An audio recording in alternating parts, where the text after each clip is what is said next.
Oremos. Señor y Padre, te damos gracias por este nuevo día. Te pedimos, Señor, que en este año que ha comenzado sea un año de paz, un año de tranquilidad, un año de bendiciones, Señor, para tu Iglesia y para cada uno de tus miembros aquí en Chorriana, y también, Señor, para toda tu Iglesia, tanto en Málaga como en cualquier otra parte de la tierra, Señor. De una manera muy especial te pedimos por aquellos que sufren persecución, por nuestros hermanos en diferentes países del Medio y Lejano Oriente, Señor. Te pedimos por ellos, por sus familias, te pedimos por aquellos que tienen que cruzar las fronteras para escapar de la persecución y de la muerte. Señor y Padre, te pedimos que tengas misericordia de tu Iglesia militante. Señor, que vivamos para ti, que vivamos para el día en el que tengamos que estar ante tu presencia, Señor, y que tú, Señor, sea con tu Iglesia en este día, especialmente en esta mañana, en la predicación de la palabra y abriendo los corazones a ella. Es en el nombre de Jesús que te lo pedimos. Amén. Encontramos el primer texto de esta predicación, de la epístola del apóstol Pablo a Timoteo, en el capítulo 1, versículo 14. Habíamos ya en las 4 últimas predicaciones sobre este tema, hemos llegado al al versículo 14 de este primer capítulo. Y dice así la palabra del Señor: pero la gracia de nuestro Señor fue más abundante con la fe y el amor que es en Cristo Jesús. Vamos a hablar de la gracia. El apóstol Pablo está haciendo referencia a la Iglesia de una manera particular, más que a Timoteo, a la Iglesia, en este caso de Éfeso, y a la Iglesia en general, de aquel tiempo y de la Iglesia en el futuro. La Iglesia es una y el tiempo para esa Iglesia es único. Es el tiempo, como digo tantas veces, el tiempo de Dios. Pero la gracia de nuestro Señor fue más abundante con la fe y el amor que es en Cristo Jesús. Por eso estas cartas, tanto las dos de Timoteo como la de Filemón y Tito, habla de la Iglesia, de cada uno de los creyentes, de cada uno de los miembros de la Iglesia, en cuanto a su relación no solo con la Iglesia, sino también con Dios. Poca relación podemos tener con Dios si no tenemos relación con la Iglesia. De hecho, a pesar de que la Iglesia romana exageró la idea, es que no hay salvación fuera de la Iglesia. Esa es la verdad. Todo lo demás son especulaciones. Fuera de la Iglesia, en el sentido de Iglesia universal, en el sentido que ahí están todos aquellos que creyeron, que creen y que creerán, y nadie puede ser, excepto situaciones evidentes de persecución o situaciones en las cuales se encuentran muchos de nuestros hermanos en países con un fuerte dispositivo de contra el cristianismo. Evidentemente esas personas no pueden reunirse a nivel familiar, pero en realidad son partes de la Iglesia. El Espíritu habla a nuestro espíritu en la necesidad de de reunirnos, porque no solamente es el detalle de estar juntos para alabar al Señor, incluso para escuchar la predicación o la oración, va más allá, más allá.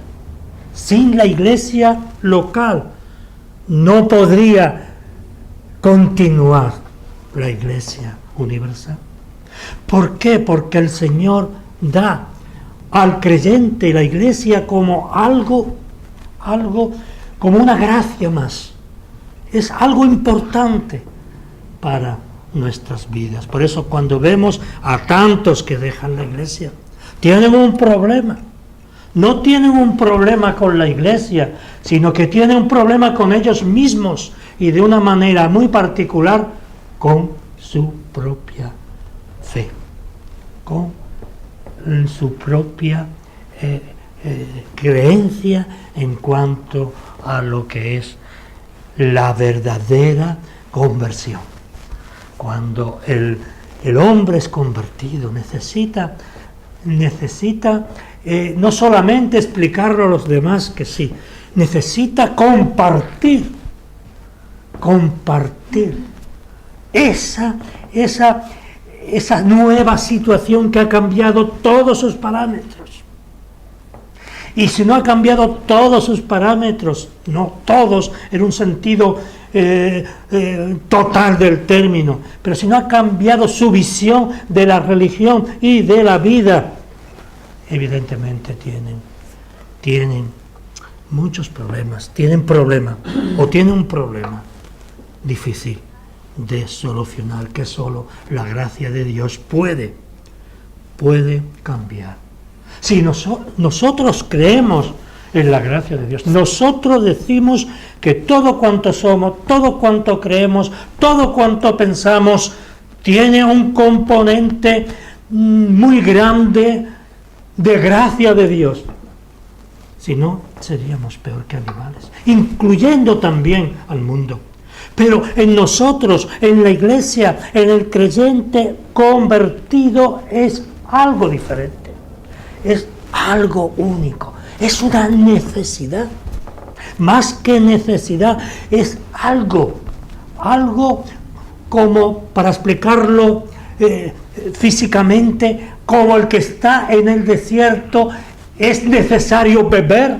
Nosotros estamos en un desierto, en ese sentido. Es necesario comer. Si no tenemos comida, si no sabemos encontrarla o no podemos encontrarla o no tenemos dinero, algo tenemos que hacer. Tenemos que comer también. Nuestra vida física está relacionada con nuestra ánima, nuestra alma, que es algo no físico como sabemos, pero también esa parte del alma ha recobrado vida en nosotros y necesitamos alimentarnos, beber, comer, y necesitamos algo que es importante para todo ser humano, compartir. En este sentido, sí que es una carta pastoral, porque a pesar de que va dirigida al conjunto de las personas y de los creyentes, también va dirigida al ministerio. En este caso, a Timoteo, a Tito y a Filemón. Pero no va, como dije al principio, no va directamente y únicamente, mejor dicho, hacia ellos. Por eso, los primeros receptores de estas cartas fueron una serie de pastores jóvenes que trabajaron con el apóstol Pablo, que fueron dirigidos, enseñados, preparados por él. ¿Sí? Y una cosa importante, no basta solamente la preparación, sino el entrenamiento. Por eso es muy, muy importante que un pastor joven no entre al momento al ministerio, sino que sea preparado por el pastor saliente. Eso es vital. No sobreviven, muchos de estos pastores dejan incluso el ministerio porque es imposible, es algo muy fuerte, muy delicado, algo que debes tener una preparación no solamente que sí, académica, sino humana. Y de una manera muy especial, conocedor de que todo cuanto somos y todo cuanto tenemos, en este caso en el ministerio, viene de Él. Por eso estas cartas, a pesar de lo dicho al principio, siempre han tenido una utilidad para los ministros de la Iglesia en todo tiempo y lugar. Por eso el apóstol Pablo habla ahora genéricamente en el versículo en el que en esta mañana nos estamos moviendo. Pero la gracia de nuestro Señor fue más abundante con la fe y el amor que es en Cristo Jesús. La gracia, ese regalo sin esperar nada a cambio, fue más abundante con la fe o en la fe y en el amor, con la fe y el amor, que es en quién, en nuestra base, en nuestro amor preferente, en el que se puso en nuestro lugar, en Cristo Jesús. Por eso, la gracia es un favor inmerecido de Dios, un favor que nosotros recibimos, un favor que no va solo y exclusivamente en cuanto a la fe, que sí primordialmente está dirigida a la fe, pero todo cuanto tenemos es un favor inmerecido de Dios: el trabajo, la salud, los hijos, la familia, la iglesia, todo lo que es nuestra vida. Por eso no podemos pasar de la familia, no podemos pasar de nosotros mismos primero. Hay muchos que pasan de ellos mismos, gente que están tirados en la calle porque no tienen fuerza, porque no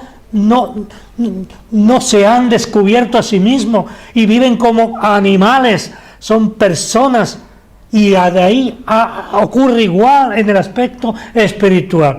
Personas creyentes que se salvarán como por fuego, dice la palabra, donde no han hecho nada, donde no han aportado nada, y la gracia de Dios llega más ahí. Pero es un riesgo que nosotros como hijos de Dios, si es que lo somos, no podemos arriesgarnos, ¿verdad? Por eso es un favor inmerecido por Dios. Es una entrega libre de Dios hacia nosotros, sus hijos, hacia su iglesia. La gracia de la que habla Pablo, la habla conforme a su propia experiencia en el camino de Damasco. Él ni buscaba ni tenía ningún interés por Cristo, pero llega y el Señor le dice: dura cosa es dar coces contra el aguijón. Por eso esa gracia entregada a Pablo fue más abundante, fue abundante por encima de todo lo que un ser humano puede esperar. Esa gracia abundante que tú también en su día recibiste sobrepasó todas las esperanzas que tú y yo teníamos en cuanto a nuestra religión. Yo era un niño muy católico, prácticamente era momentos buenos, pero yo no me podía imaginar lo que sucedió en mi vida con 15 o 16 años. El Señor me cambió. Todos mis parámetros desaparecieron. Tuve que dejar hasta mi familia y perder la relación con mis padres. La perdieron ellos. El Señor, por su gracia, me la hizo recuperar.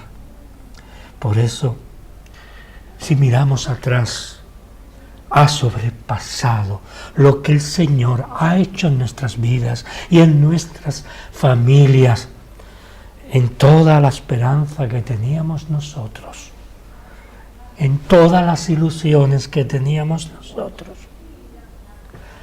Por eso, aquí el apóstol Pablo dice estas palabras, ¿verdad?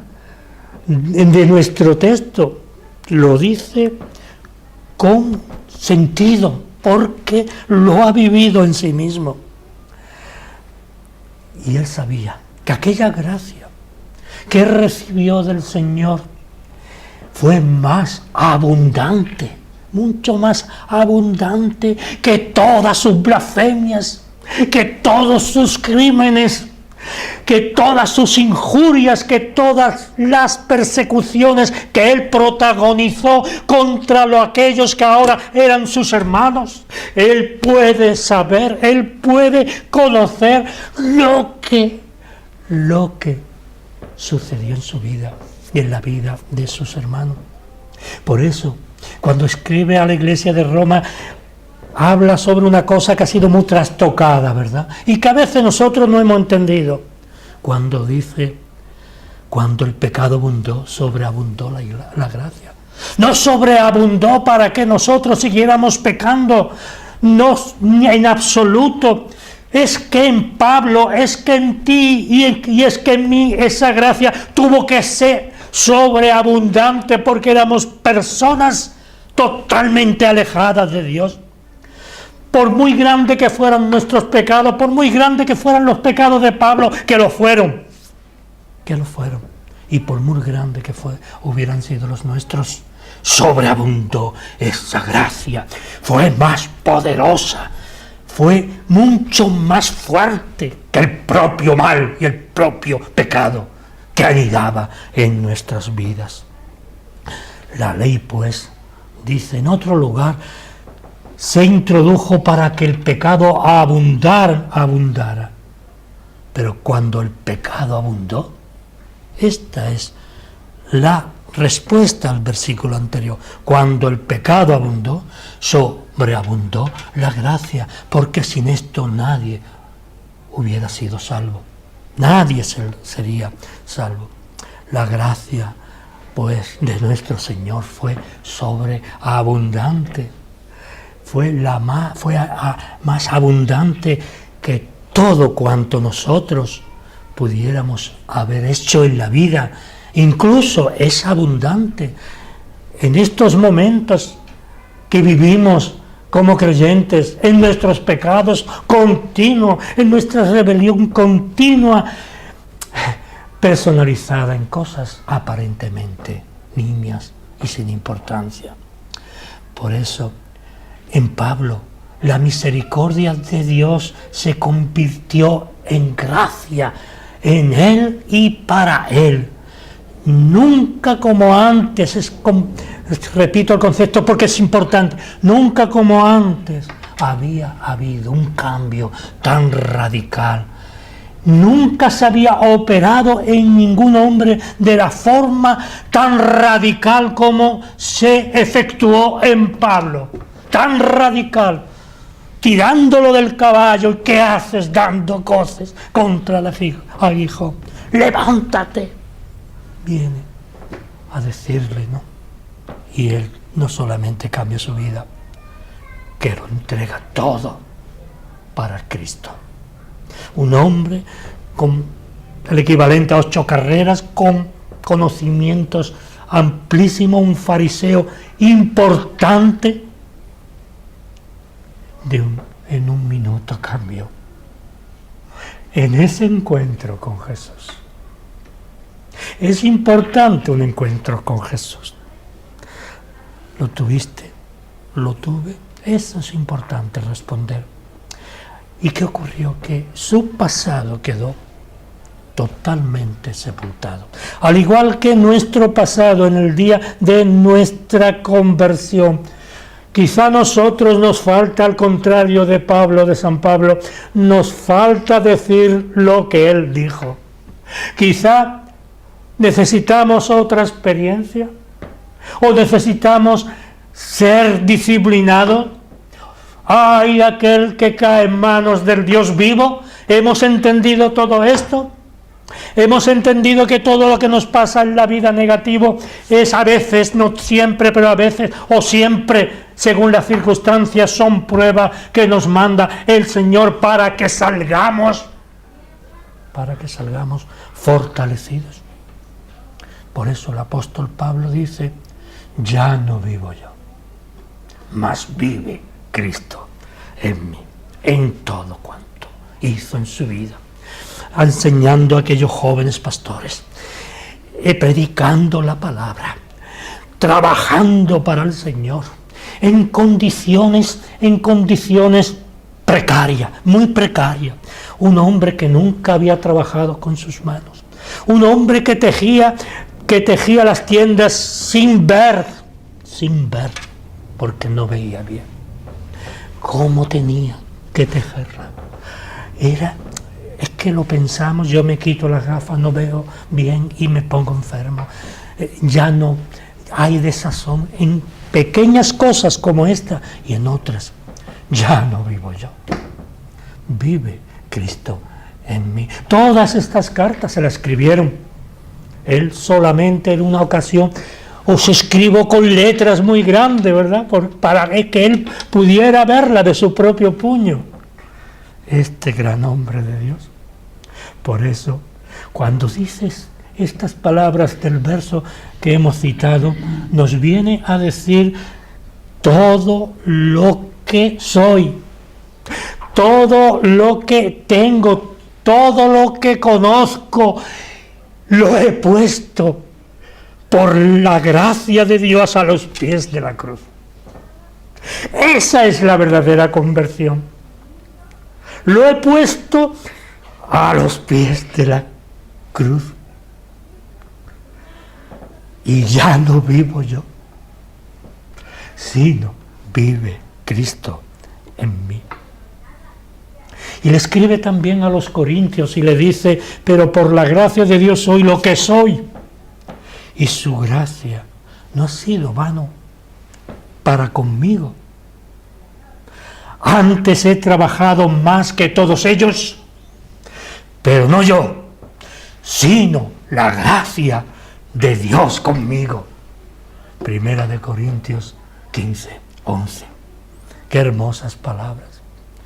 Por eso, en él, especialmente en el apóstol San Pablo, fue para él algo más que un don inmerecido, porque su pasado fue más allá que cualquier otra persona, por su fanatismo y el trato que dio a los que después fueron sus hermanos. ¡Qué dolor, qué angustia cuando seguramente, no lo dice él, pero seguramente se encontraría con el hijo de una madre, un padre muerto por él, con un hermano o con el padre, o, ¿qué digo yo?, el abuelo, con el hombre que había quitado la vida a los suyos, y es que ahora es hermano en la fe.